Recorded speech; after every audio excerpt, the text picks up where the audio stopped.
What you have in front of you is a map of the Democratic Republic of Congo. It is the second largest country in Africa, which has more than 100 million inhabitants, and is notably famous for the innumerable riches that cover its territory. Except that now this map we will slightly modify it to add conflict zones and armed groups present in the east of the RDC. And what you see now is not only a geographical map but a real war map. Because yes, for now 30 years, the Democratic Republic of Congo is plunged into an endless war. An ultra-violent conflict, marked by war crimes of unbelievable brutality, and which has already caused the death of several million people, including a large part of civilians. More recently, this conflict came back to the fore with the attack of the rebels of the M23 in the east of the RDC. Several Congolese big cities fell into the hands of this armed group supported by several foreign powers, causing the death of many people again, and plunging the country back into absolute chaos. But then, why has the Democratic Republic of Congo been at war for 30 years? How did it all start? Why is it almost never mentioned? And above all, why is the war in the RDC really not about to end? Concerns are now around the situation in the east of the Democratic Republic of Congo. Troubles have resumed in the Democratic Republic of Congo of Laurent-Désiré Kabila. Fights are taking place. At the moment, President Kabila's troops have joined rebel units. In Africa, a new fever has risen between Rwanda and the Democratic Republic of Congo. Okay, to understand how the war in the RDC began, we have to go back in time to 1994. That year, a terrible event will happen in East Africa, the genocide of the Tutsi in Rwanda. As a reminder, the Tutsi are a group of people living in the Great Lakes of Africa and present in Burundi, Rwanda, and the RDC. They are often opposed to the Hutu, another group of people living in the Great Lakes of Africa. But then why this opposition? Officially, Hutu and Tutsi are not two distinct ethnicities, but rather social groups from the same people. In the past, the Tutsi were generally perceived as the dominant elite, often farmers close to power, while the Hutu, more numerous, were mostly farmers and did not really occupy important positions. And during colonization, this gap has deepened. The Belgians in particular have strengthened their divisions by privileging the Tutsi in the administration, thus exacerbating tensions between the two groups. As a result, at the independence of Rwanda in 1962, a series of violence broke out against the Tutsi, and power gradually shifted between the hands of the Hutus. When I was 4, I remember the last moment we left what was our home. In fact, our mother took us outside of the house and we stayed in the compound. As we were outside waiting because killings and all kinds of things around us, they would, I think, in the end converge to our home. So we were sitting outside there, and I really, it's like a photographic memory of it, even as a kid. A civil war even broke out in 1990, and 4 years later, the death of the juvenile Hutu president Habyarimana will serve as a trigger for the genocide of the Tutsi. In Africa, 2 heads of state died at the same time. The presidents of Rwanda and Burundi were in the same plane when it crashed. The plane would have been shot down by whom, we don't know yet. The 3 French crew members also died. And this attack caused new murderous disorders in Kigali, the capital of Rwanda. After the death of Juvenal, the Rwandan regime, supported by extremist militias such as the Interahamwe, launches a massive extermination campaign against the Tutsi and the moderate Hutus. In just 3 months, 800,000 people will die, which makes this the fastest genocide in the history of humanity. But in parallel to this massacre, a large counteroffensive will be carried out in the country by the FPR, the Rwandan Patriotic Front, a political movement led by a Tutsi named Paul Kagame. In a few months, the FPR manages to defeat the regular Rwandan army and seize power in July 1994, thus ending the genocide against the Tutsi. Except that when the FPR takes power in Rwanda, many Hutus then decide to flee the country out of fear of retaliation. And among them, there are not only innocent civilians. No, in this massive exodus, There are also members of the ex-Rwandan army and the Interahamwe militias, the same ones who orchestrated the Tutsi genocide. And in your opinion, where will all these groups of Rwandan Hutus, mixed with ex-genociders and civilians, take refuge? Well, in Zaire, the name of the Democratic Republic of Congo, led since 1965 by Mobutu Sese Seko, Zaire sees in a few months only millions of Rwandan Hutu refugees landing in the east of the country. They go to the Kivu region and settle in camps around big Zaire cities like Goma or Bukavu. Except that very quickly, these camps of Rwandan refugees become unmanageable. Officially, they are supposed to welcome civilians fleeing the war, but in reality, they become a real backdoor for the former Hutu genociders and the Interahamwe militias. These armed groups quickly take control of the camps, turn away humanitarian aid, and begin to organize murderous incursions in Rwanda. In addition to that, these armed Hutu groups, allied with certain Zaire militias, also begin to persecute the Tutsi present in the east of Zaire, like the Rwandan Banyas, and especially the Mulenge Banyas. Faced with this situation, the Zaire authorities then try to react. Two operations named Mbata and Kimia were launched in early 1996 to bring calm back to the Kivu, but they will be a failure. Governmental forces can't stop the Rwandan militias. And worse, some Zaire soldiers are even accused of, I quote, less willing to pacify the region than to ally with the most vulnerable, most often former Rwandan soldiers and Interahamwe. In short, you got it, the refugee crisis in the Great Lakes quickly becomes uncontrollable. And faced with this situation, the Rwandan government, and especially Vice President Paul Kagame, will decide to act. At the beginning of 1996, the country discreetly sends soldiers to the Kivu, and also begins to support the Tutsi Banyamulenge by providing them with weapons and ammunition. Banyamulenge militias then begin to form and launch attacks against the refugee camps controlled by the Hutu militias. But it is on October 6, 1996 that everything will change. That day, a group of Banyamulenge rebels, supported by Rwanda, launch an attack against the hospital in the city of Lemera, where soldiers of the Zaire army were treated. 2 days later, on October 8, Losengabo Wabanji, the vice-governor of the South Kivu, gives a speech in which he orders the Banyamulenge of the South Kivu to leave the region within 7 days, and announces that those who remain will be considered as rebels and treated as such. From that moment on, the war in Zaire becomes inevitable. The groups of Banyamulenge rebels will not leave the Kivu and, on the contrary, will continue their advance in the east of the country. Supported by Rwanda, these rebels will attack the refugee camps to track the Hutu militias, and in particular the members of the Interahamwe. But that's not all. The rebellion is also supported by Uganda's Yoweri Museveni, who sees in this emerging conflict the opportunity to fight terrorist groups present in the north of Zaire, such as the West Nile Bank Front or the ADF. Because yes, it's one of the great peculiarities of the conflict in the Congo. Unlike many wars, it's not one army against another. No, it's often dozens or even hundreds of groups, militias, or armies who fight simultaneously, each with their own objectives and their own alliances. Speaking of alliances, towards the end of October 1996, a new military force comes into play, the Alliance of Democratic Forces for the Liberation of the Congo, or AFDL. Behind this name, a heteroclite coalition of Congolese rebel groups, gathered under the banner of this man, Laurent-Désiré Kabila, a former Marxist and gold smuggler revolutionary long considered as an opponent of Mobutu. Officially, AFDL presents itself as a national rebellion seeking to overthrow the Zairean dictator and establish a new regime. But in reality, this movement only exists because Rwanda and Uganda wanted it. It's them who provide him weapons, training, and logistical support, and from its creation, AFDL becomes a front for a much larger military invasion, orchestrated behind the scenes by Paul Kagame and Yoweri Museveni. And very quickly, this strategy bears fruit.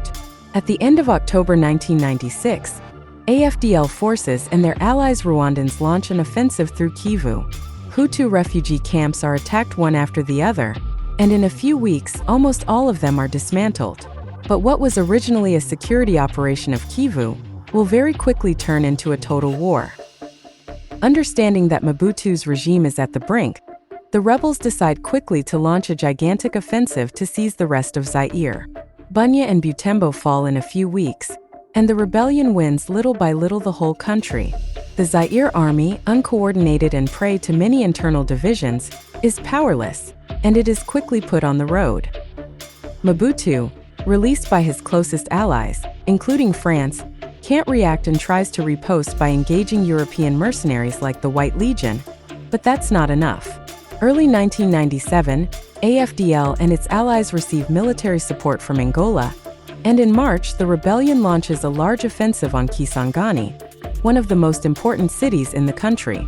After several days of intense fighting, the Zaire army is put on the road, and the rebels seize the city. And after the capture of Kisangani, nicknamed the West Wall, it was only a matter of time before Mobutu's regime collapsed. The dictator Zaire tries so hard to negotiate with Kabila, but he refuses and continues inexorably to lead his troops to Kinshasa. After a rough battle in Kingi, AFDL troops finally attack the capital on May 16, 1997, but they encounter almost no resistance. Mobutu left Zaire a few hours earlier, and almost all of the army's soldiers give up their resistance, officially ending the First Congo War. Good evening, Zaire no longer exists on the geography maps. We will now find the Democratic Republic of the Congo, first decision eminently symbolic of Laurent-Désiré Kabila, who self-proclaimed president of Zaire and who is now head of state after his troops arrived in Kinshasa. Just after the fall of Kinshasa, Laurent-Désiré Kabila takes things in hand. He self-proclaims president and gives back to Zaire his original name, the Democratic Republic of the Congo. A few days later, on May 29th, his investiture takes place at the Martyrs Stadium, where the presidents of Angola, Burundi, Rwanda, Uganda and Zambia apparently, the situation seems to have calmed in RDC. Mobutu's regime has fallen, many ex-genociders have been killed, and the new president maintains good relations with his neighbors. But in reality, the war is far from over, because if Laurent Kabila is now head of state, he is not really the master of the game. His power is largely based on those who installed him: Rwanda, Uganda and Angola, who supported him militarily and without whom this victory would have been impossible.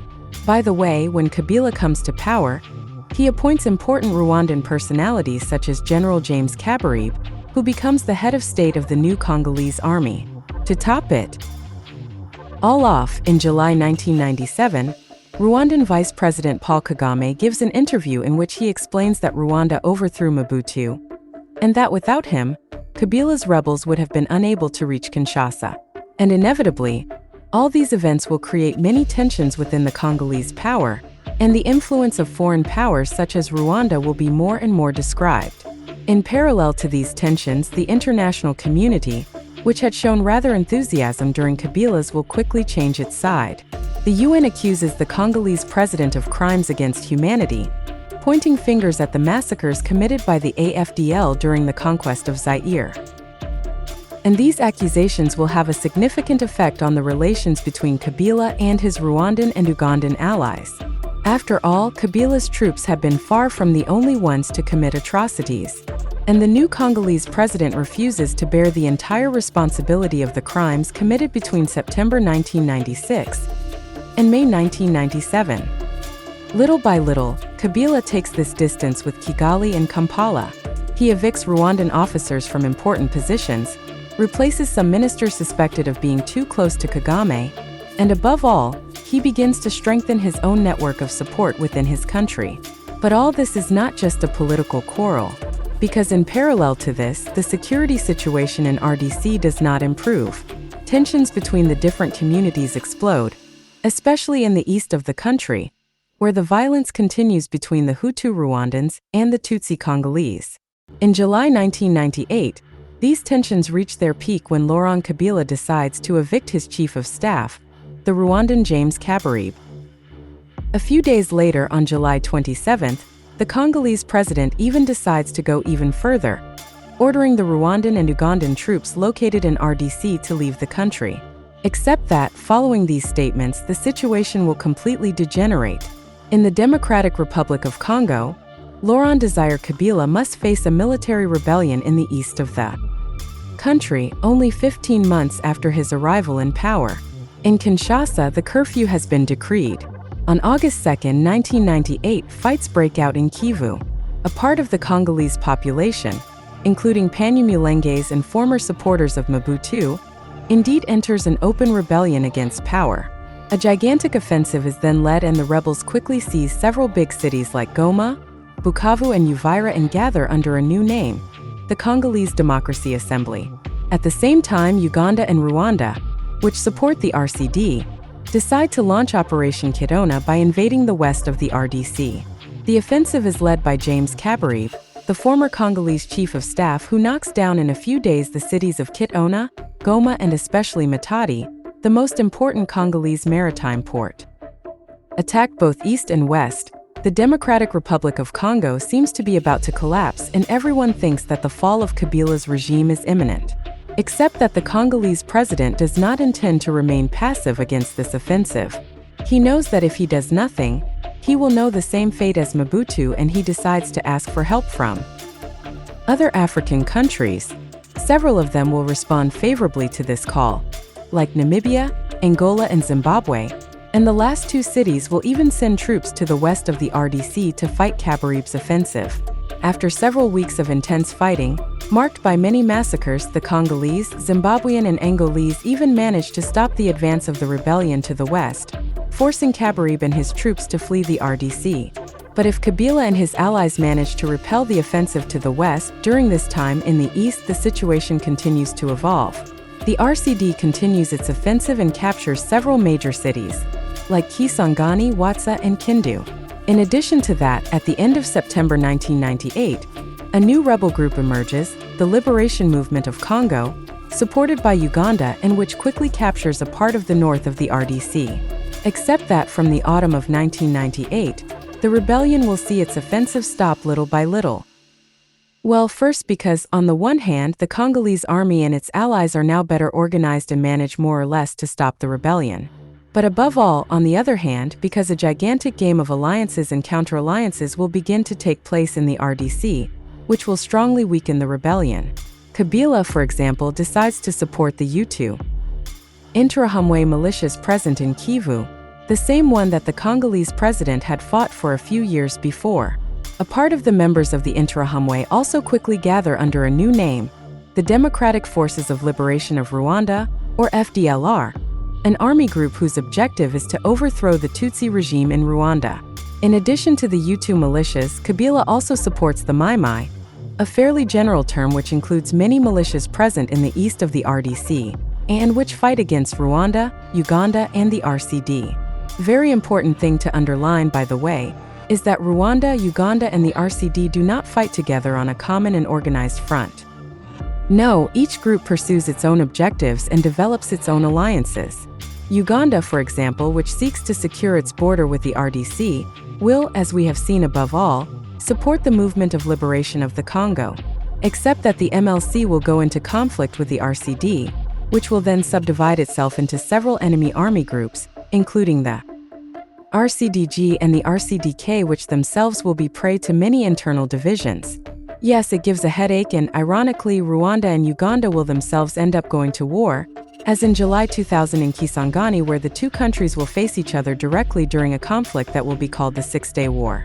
But then, why two countries that initially had a common enemy in the person of Laurent Kabila end up killing each other? The answer is extremely simple. The wealth of the Democratic Republic of the Congo.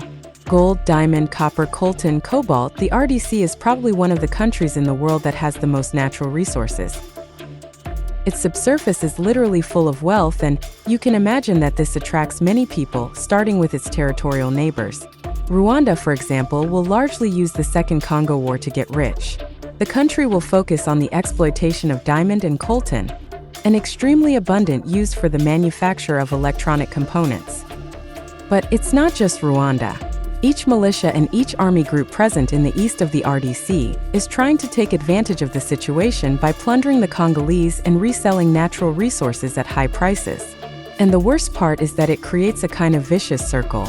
Because with the money coming from the sale of Congolese resources, the rebels can buy even more weapons and equipment to then be able to control even more territory, extract even more resources and therefore buy even more weapons and so on, creating an infernal cycle. For several years, the Second Congo War was almost only summed up to two things: horrible massacres and incessant plundering.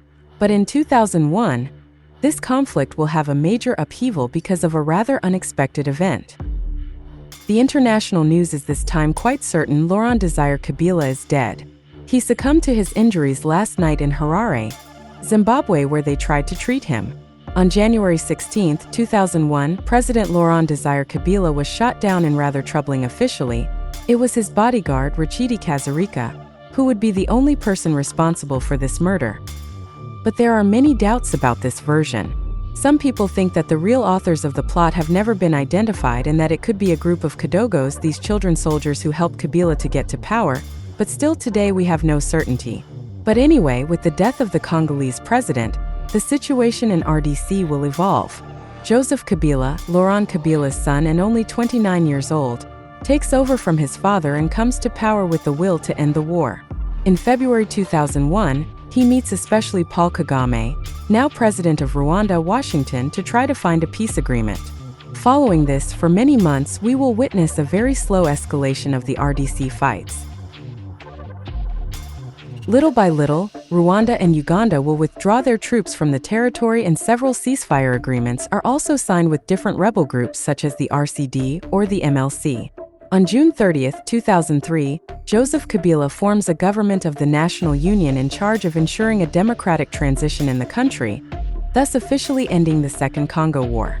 When Joseph Kabila sets up his transition government, his goal is clear: to pacify the RDC and put an end to the tensions that exist between the different armed groups. To do this, he uses a simple method to integrate the former leaders of the rebel group. Jean-Pierre Bemba, founder of the MLC, becomes, for example, vice president of the Democratic Republic of Congo, just like Azarias Ruberwa, one of the leaders of the RCD. At the army level, Kabila decides to use the same integration strategy. He wants the former combatants of the rebel militias to join the ranks of the Congolese National Army. And among these former rebel combatants who will join the Congolese National Army, there is him, Laurent Nkunda, Congolese as close as possible to the Rwandan power, who, after the war, is named colonel and then general of the Congolese Army Brigade. And that's when things start to get a little more complicated, because Nkunda is not a general like the others.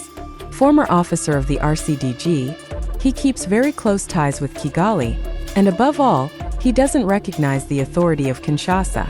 Because while the Congolese government wants to disperse the new military leaders everywhere in the country, Nkunda refuses to obey the orders and to leave the Kivu.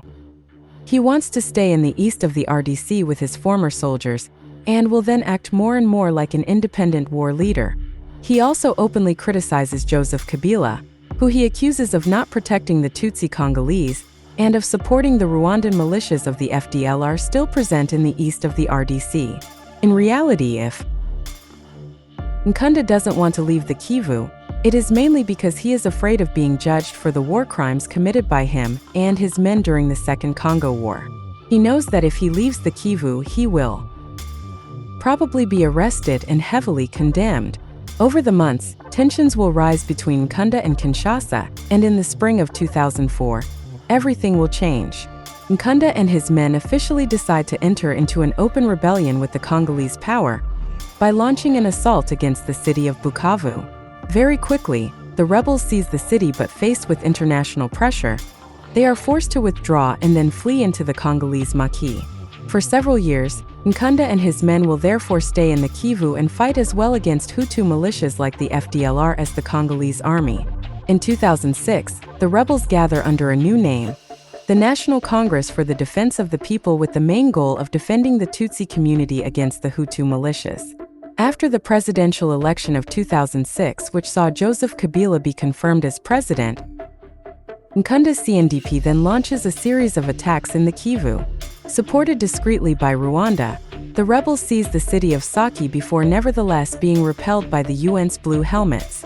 A fragile agreement seems to have been found in early 2007 with the integration of Nkunda's soldiers, the Congolese army, and the promise of Kinshasa to eradicate once and for all the FDLRs. Except that very quickly, the situation degenerates again and big battles take place like in Muchake or Aramangabo. In short, the situation in the Kivu seems to be on the verge of death. But early 2009, an unexpected event will change everything. the Congolese and Rwandan governments will indeed seal a secret agreement to put an end to the activities of Laurent Nkunda in the east of the RDC. And on January 22, 2009 in the evening, after a joint assault of the RDC and Rwanda armies, the founder of the CNDP is arrested and defeated. Immediately after Nkunda's arrest, the Congolese government calls on the main leaders of the CNDP to go to Kinshasa. The goal? To find an agreement as quickly as possible to put an end to the conflict in the Kivu and finally bring peace to the region. After several weeks of negotiations and with the support of the United Nations, a peace treaty is finally signed on March 23, 2009. Between the different parties, this agreement in particular planned to transform the CNDP into a real Congolese political party.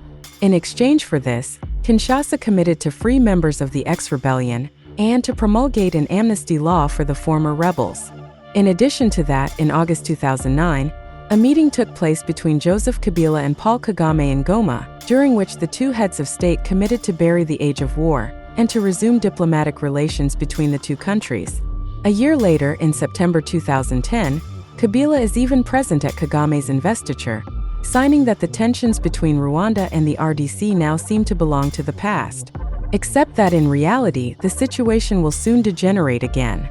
In fact, what we need to understand is that despite the agreement of March 23, 2009, the relationship between the Congolese power and the former CNDP rebels is far from being idyllic.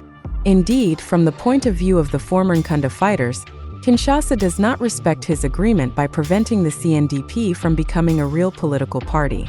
He points out that no member of the party was integrated into Kabila's government and that the 2011 elections in Masisi, which were supposed to allow the CNDP to enter parliament, were cancelled. But from the point of view of the Congolese government, it's the opposite. It's the CNDP that does not respect the agreement of March 23 because its members integrated into the army do not want to leave Kivu, while Joseph Kabila wants to redeploy them throughout the country to facilitate their integration, and above all to prevent some leaders of the CNDP from gaining too much influence in the country. Because yes, leaders of the CNDP who do not want to leave Kivu and consider this region as their safe haven, there are a few. There is in particular him, Bosco Ntaganda, one of the strong men of the CNDP who, from the signing of the agreement of March 23, begins to extend his influence through Kivu, imposing his authority on some parts of the territory as if he was leading a private army. Ntaganda controls illegal economic circuits, especially in gold mines in coltan, takes taxes on merchants and maintains a powerful network of loyalists among the CNDP fighters. In short, he creates a kind of state in the state. And that, Kinshasa understands it quite quickly and then decides to put Bosco Ntaganda and his loyalists in April 2012. Joseph Kabila even announces his intention to arrest the general and deliver him to the International Criminal Court where he is wanted for war crimes and crimes against humanity. We are going to arrest him. We have hundreds of reasons to arrest him and to judge him here, in Goma or in Kinshasa or elsewhere. But what Kabila did not know was that it was already too late. Alerted by Kinshasa's projects, Bosco Ntaganda flees to Kivu, taking with him several hundred mutinous soldiers, for most of the CNDP fighters.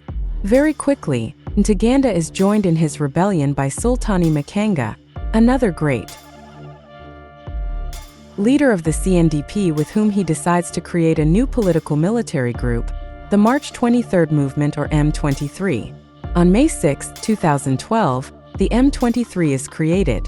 It takes its name from the peace agreement of March 23, 2009, which, according to Bosco Ntaganda and Sultani Makenga, was not respected by Kinshasa.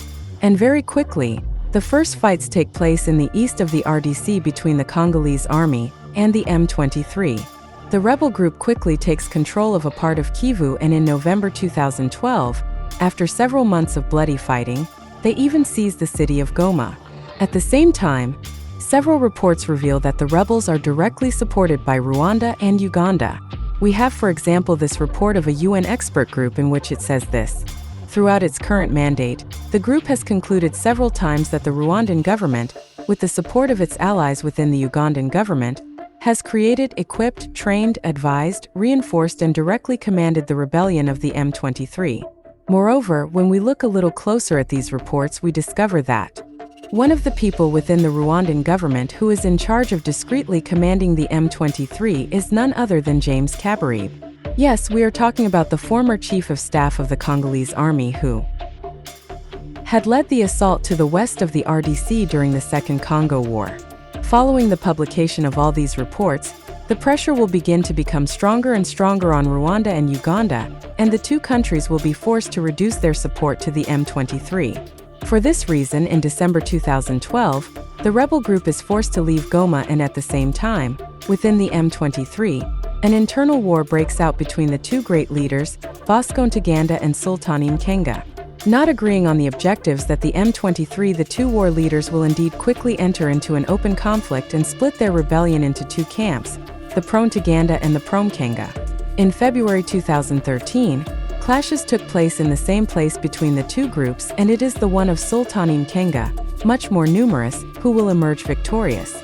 Bosco Ntaganda will be forced to flee to Rwanda, where he will be arrested and then extradited to the International Criminal Court. Following the arrest of Ntaganda, Sultani Makenga becomes the only real military leader of the M23 and then decides to resume the fights in the Kivu.